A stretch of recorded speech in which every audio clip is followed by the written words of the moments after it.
Y el diálogo siempre es la salida. Claramente el ejercicio de la violencia es, creo yo, la salida que uno podría pensar que nunca hay que tomar. Creo que claramente en este caso tampoco habría que hacerlo, sobre todo porque se venían agotando, es cierto, pero todavía permanecían vigentes distintos recursos que tiene el Estado en términos generales y el Estado provincial de forma sumamente particular para encauzar esa negociación. Habrá habido seguramente errores en el medio, habrá habido también quizás algún tipo de mala praxis, pero en términos generales habrá que enfocarse al mismo tiempo en la división de poderes, porque hay una justicia que no autorizó una nueva prórroga y en todo caso también habrá que evaluar por qué no se le dio más tiempo a aquellos que venían encauzando precisamente esa negociación. Yo decía más temprano que empezó a operar cierta ansiedad de carácter político y quizás en algún punto hay dirigentes que fueron presa precisamente de esa ansiedad. De la misma manera habrá que reconocer el esfuerzo que viene haciendo el gobierno de la provincia de Buenos Aires para agotar todas las instancias y somos y hemos sido testigos de esa situación. Lo que está debajo de esto quizás es lo más importante. Aquello que por supuesto no se ofrece como discusión, aquello que a muchos medios, a muchos referentes de la opinión pública, de la opinión política, no les interesa discutir, que es directamente la situación social, la situación económica que enfrenta la Argentina. Y no les interesa porque se reconocen en parte, uno podría pensar, autores de esa situación. Han estado muchos de ellos en el poder en los últimos años. Yo le diría que prácticamente el grueso de la dirigencia política hace realmente años, décadas, que con distintos cargos viene ejerciendo una responsabilidad y son responsables de la situación. Son responsables de esto que estamos viendo. Mire, independientemente del partido político que usted tome, y quizás uno tiene en gran medida cierta conciencia de que hay sectores de la política que son mucho más cercanos, que están mucho más cerca a tratar de solventar y solucionar estas situaciones. El déficit habitacional, el déficit vinculado al acceso a la tierra, que quien trabaja la tierra tenga acceso finalmente a ese recurso básico, fundamental, que en la Argentina también está atado históricamente al manejo del poder, a la concentración del poder. La Argentina ha sido una usina, en términos generales desde el punto de vista económico, de lo que se denominan los granos, los cereales, las oleaginosas, se hacen aceites con esos granos, y en función de eso también el poder económico, cómo se fue instrumentando. Y uno podría pensar que esas 1.200 familias en la Argentina, que cuentan por más del 80% del total de la tierra que puede ser cultivada, son 1.200 familias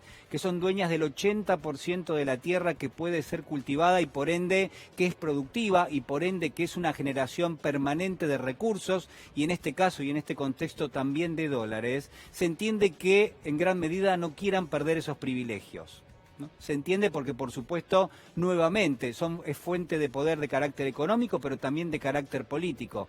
Pero está claro que hay una dirigencia política cuya tendencia debiera ser empezar a ofrecerle mayor cantidad de derechos a las personas que forman parte de una sociedad. No es un ejercicio únicamente que se tiene que dar en la Argentina.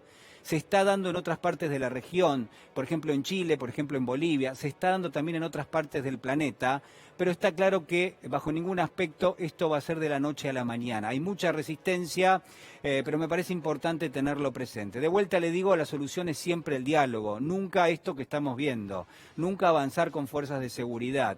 Y la verdad es que queda un sabor amargo porque evidentemente estaba la idea en términos políticos de avanzar precisamente por una solución pacífica. Ahora la pregunta sigue siendo lo que está debajo y lo que quiero decirle en esta tarde es que uno no puede subestimar la situación social que enfrenta la Argentina.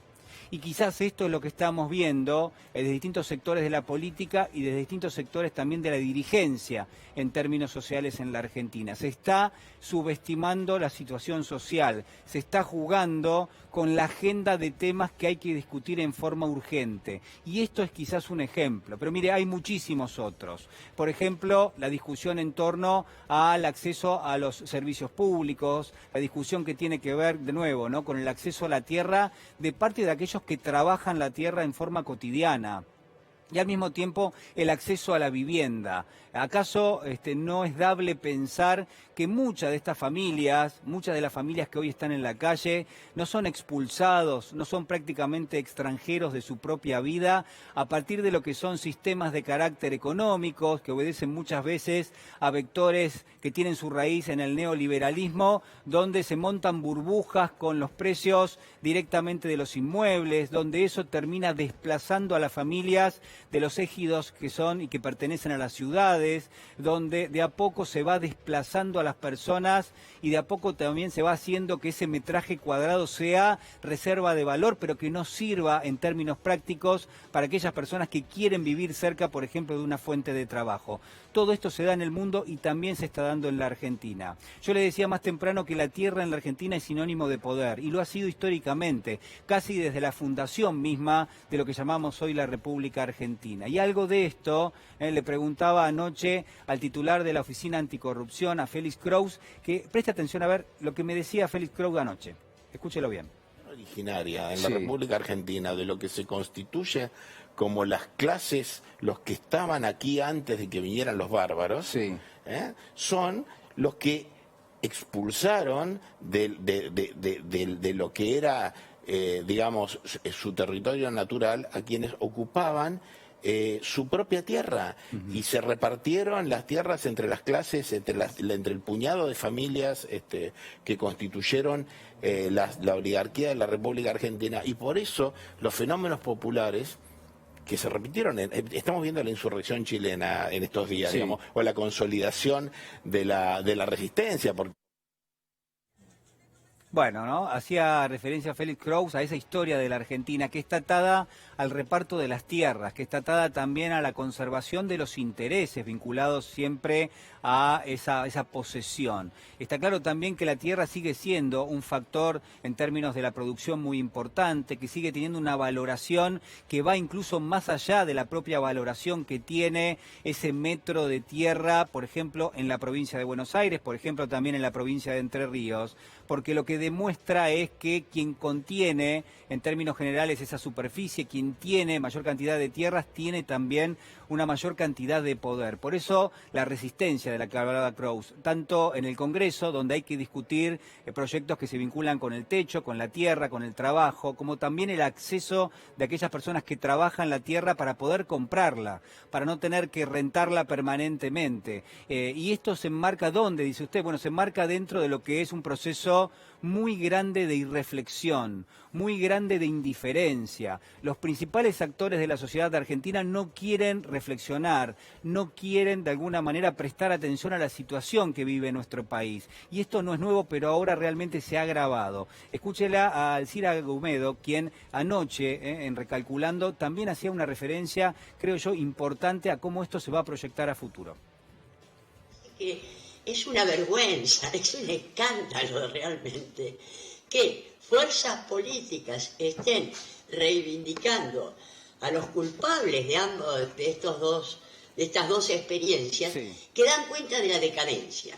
Esto me parece que es grande, porque es cierto, paradójicamente, mientras tenés en este país la decadencia de las clases acomodadas, que en la historia de la Argentina todos tienen antecedentes turbulentos, ¿no? No hay consolidación de grandes riquezas en la Argentina en términos transparentes. Esto verdaderamente es un elemento fundamental. Muchas veces en esa decadencia surgen temas que se discuten a nivel social y esos temas poco tienen que ver con la realidad de el grueso de la sociedad, de aquellos que la están pasando mal, de los que son los más vulnerables, que en la Argentina son muchísimos realmente. Uno podría pensar que son pequeñas pausas en la discusión y en esa tragedia que es la situación social que vive la Argentina. Pero déjeme decirle algo, esas pausas, esas especies de agendas paralelas que se montan desde usinas de medios concentrados, muchas veces, y para mí lo son tragedias más importantes aún. La tragedia no es tanto lo social y lo económico como la tragedia misma que implica una dirigencia que mira para el costado. Esas pausas están hechas de indiferencia, están hechas de irreflexión y tienen que ser revisadas pensadas y todos tendríamos que hacerlo de alguna forma. Para salir de la situación, la salida es siempre ética, la salida es siempre moral, que es lo que nos va a decir aquello que está bien y se va a diferenciar de aquello que está verdaderamente mal.